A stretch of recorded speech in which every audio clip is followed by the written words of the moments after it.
இதுக்கு முன்னாடி உங்களுடைய இப்ப இருக்கிற மேயர் இருக்கிறாரு, இந்த மேயரை மாத்தணும்னு அவங்க இருக்க கட்சி நிர்வாகிகள் சொன்னாங்க, எல்லாரும் மறந்துருப்பீங்க.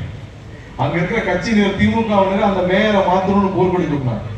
கடந்த 2 வருஷத்துக்கு முன்னாடி கடுமையான மழை வெள்ளம் தூத்துக்குடி முழுவதும் மூழ்கிட்டு இருக்கு, எல்லா இடத்துலயும் வெள்ளத்துக்கு இருக்கு, எல்லாரும் மேயரை தேடிட்டு இருக்காங்க. அந்த மேயர் எங்க இருந்தா தெரியுமா? சேலத்துல இளைஞரணி மாநாட்டுல, சேலம் இளைஞரணி மாநாட்டுல அங்க போய் அலங்கரிச்சு தூத்துக்குடி முழுவதும் மழை வெள்ளத்துல இருந்துச்சு. எத்தனை கவுன்சிலர் இருக்காங்கன்னு கேட்டேன். 60 கவுன்சிலர் இருக்காங்க. அதுல 52 பேருக்கு திமுக கவுன்சிலர். அவங்க யாரு எங்க இருக்காங்கன்னு அட்ரஸே மக்களுக்கு தெரியலாங்க. இதேதான் எல்லா இடத்துலயும் திமுக கவுன்சிலர்கள் யாரும் இருக்கிற இடம் தெரியவில்லை. முடிந்த அளவு கொள்ளையடிச்சிட்டாங்க. ஆளுக்கு 5 கோடி 10 கோடின்னு கொள்ளையடிச்சிட்டாங்க. அனைத்து மாநகராட்சிகளும் கொள்ளையடிக்கப்பட்டு விட்டுச்சு. உள்ளாட்சி அமைப்புகள் அனைத்தும் கொள்ளையடிக்கப்பட்டு விட்டுச்சு. உள்ளாட்சி தேர்தல் விரைவாக வரும், அனைத்தும் மாற வேண்டும். நம்ம நிர்வாகம் மாத்திருப்பீங்க. எல்லா இடத்துக்கும் நலத்திட்டங்கள் இப்போ இல்ல 20 வருஷமா கொடுத்துட்டு இருக்காங்க. எனக்கு வர்ற எல்லாம் நம்ம நிர்வாகிகள் அங்கங்க ஆல்பம் கொடுப்பாங்க.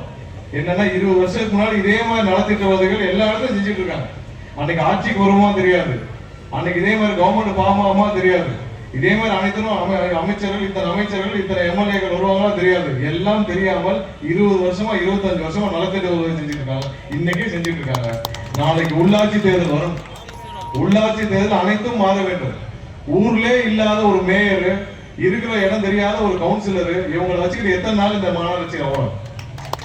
எத்தனை நாள் இந்த மாநகராட்சி தாங்கும்? தூத்துக்குடி மொத்தத்துக்கு உங்களுக்கு தேவை எவ்வளவு? 1500 கோடி 2000 கோடிக்கு இன்னைக்கு நிதி ஒதுக்கினால் அனைத்துக்கும் தேவையான அனைத்து அடிப்படை வசதிகளும், சாக்கடைகளும், பாதாள சாக்கடைகளும் அனைத்தும் செய்ய முடியும். ஆனா இவங்க எவ்வளவு கொள்ளையடிச்சிருக்காங்க? சும்மா உட்காந்து வீட்டுல கால்குலேட் பண்ணுங்க. ஒவ்வொரு கவுன்சிலரும் எத்தனை கோடிகளுக்கு அவங்கள வீடு கட்டிருக்காங்க, காம்பளெக்ஸ் இருக்காங்க, கார் வாங்கியிருக்காங்க, சொந்த பந்தங்கள் எவ்வளவு வாங்கியிருக்கான்னு பாருங்க. குறைஞ்சபட்சம் 5 to 10 கோடி சாதாரண ஒவ்வொரு கவுன்சிலரும் கொள்ளையடிச்சிருப்பாங்க. ஒவ்வொரு கவுன்சிலரும் 5-10 கோடி ஆரம்பிச்சீங்கன்னா இன்னைக்கு அதுவே 600-700 கோடி. அப்புறம் மேயர் எடுத்துக்கோங்க. மதுரையில மேயர் மேல மட்டும் 300 கோடி ஊழல் போகாது. அதுல மேயர் கணவர் கைது. அப்ப இங்க எவ்வளவு இருக்கும்?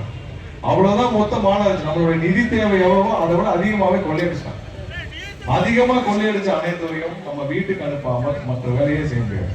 அனைவரும் தயாராக இருக்க பொதுமக்களுக்காக இந்த சேவையை கண்டிப்பாக நீங்கள் இறங்கி கலந்து செய்யணும். இப்ப நீங்க எதுவுமே இல்லாம நீங்க அனைவரும் நிர்வாகிகள் அனைவரும் நலத்திட்டங்களை 20 வருஷமா செஞ்சுட்டு வரீங்க.